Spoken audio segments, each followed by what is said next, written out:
السلام عليكم ورحمة الله وبركاته. أسعد الله أوقاتكم بكل خير.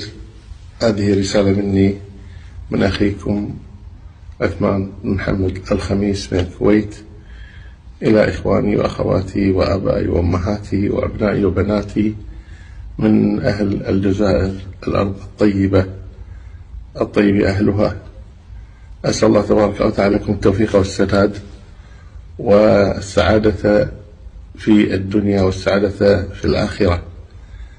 كما أنا سعيد أن ألتقي بكم من خلال هذه الرسالة، وأشهد الله تبارك وتعالى أني أحبكم في الله تبارك وتعالى، وأسأل الله تبارك وتعالى أن ييسر لي زيارة إلى بلدي الجزائر، وأن ألتقي بكم وأسعد برؤيتكم.